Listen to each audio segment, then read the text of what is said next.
Hey everyone, how you doing? So, with Plants vs. Zombies as a franchise being around for so long, I'm sure a lot of you could assume quite a few things are true with it. 1. The games all have their own audiences, with them clashing with one another over whose game is better. 2. There's a weird match 3 game. Seriously, what's up with that? And 3. This franchise has some content that's been more or less forgotten over the years. And I want to focus on that last point in particular because there's something here that a lot of people seem to forget about. So with that being said, here's the thing, and here's some obscure PVZ trivia. Almost every installment of PVZ has a dedicated website on EA's website. Yeah, so if you didn't know, almost every PVZ game has a website. It's actually pretty cool stuff. And in today's video, I'd like to take you on a small journey through these websites, as well as share some interesting trivia with you about them. So without any further ado, let's get right into it. We'll start in chronological order of the games released, starting with PVZ 1. And it has 2 appearances on the website, with one being a purchase page and the other being a redirect to PVZ 2's website.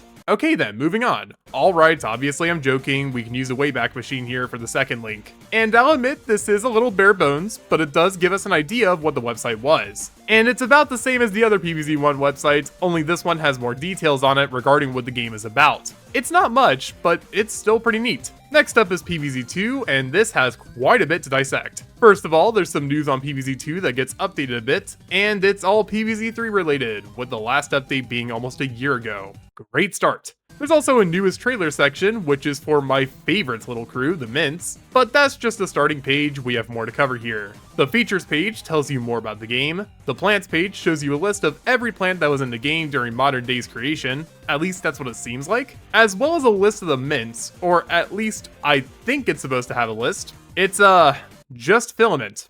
Weird. There's a tips section, which interestingly enough has a 0x Fusions video, which I just find to be really interesting. There's a fan kit section, where you can download renders of plants and zombies, and I think that's awesome, even if not everything is here. And finally, there's a forum help page, which is for support. Needless to say, this page is kind of a ghost town. Overall, there's some interesting stuff here to check out. Next up is Garden Warfare 1, which is like PVZ1's modern page. Aw man. Oh well, there's not much we could talk about here, so we'll move on. Garden Warfare 2 is another interesting site, as it immediately shows you BFN, which, by the way, has the most interesting site, but we'll cover that in a bit. Ignoring that, our homepage here shows off details about the game, as well as an introduction to the 6 main newcomers too. It's neat to look at, I'll say that much. As for the other sections, news and media shows you Garden Warfare 2 news, as well as some media related to the game. Tips and tricks shows off what you think it does, and it's for a 2016 build of the game.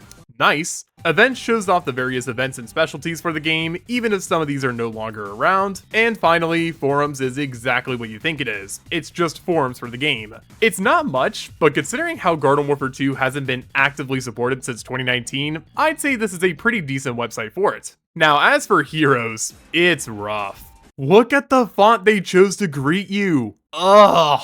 Okay, ignoring that disgusting font, there is a pretty decent homepage here, with general info on the game and such. And as for the other tabs, news is same old, with the hero section having a focus on each of the main heroes in the game, excluding a couple that I can't remember the name of. Oh, and forums is exactly what you think it is, so overall, heroes is neat, but please change that font, that is hideous. Finally, we have BFN, and this has the biggest website by far.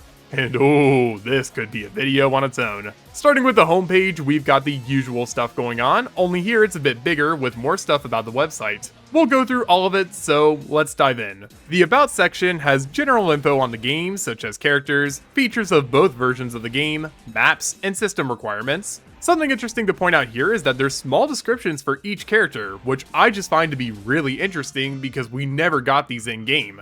Pretty neat stuff. As for the news section, it's what you would expect, and the tips and tricks section is also pretty generic. Well, kind of. See, there's an FAQ section here, which gives you all kinds of info on the game. It's pretty basic stuff, but at least now I don't ever have to tell people that the Switch version is coming out in 2021. Man, I can't wait for that. But now we're getting to the juicy part, and that's the media. Here we have 3 sections, those being latest media, digital deluxe comic, and family activities. Latest media is a compilation of most of the recent trailers, besides Wizards and the Switch ones, as well as an audio file download for Come On Down to Neighborville and lyrics too? What the frick? Okay.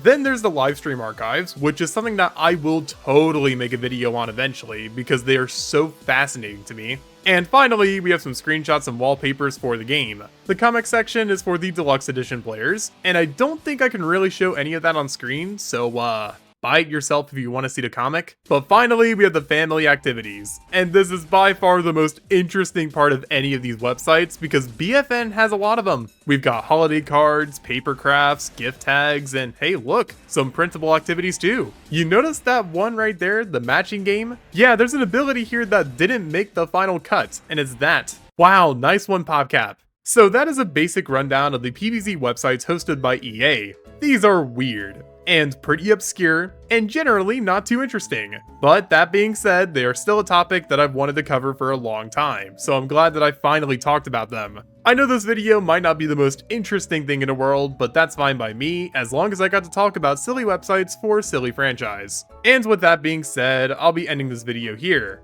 Thank you all so much for watching until the end, I really do appreciate it. And since you're here, let me know. How do you feel about these websites? Do you think they hold up on their own, or do you think they kind of stink? Tell me your thoughts and more in the comments down below. And if you're new around here and you like what you saw, then maybe consider subscribing too. It helps me out a ton. And with that being said, I've got a maze to figure out, so I'll see you guys in my next video. Peace. Seriously, how does the imp get there? I don't get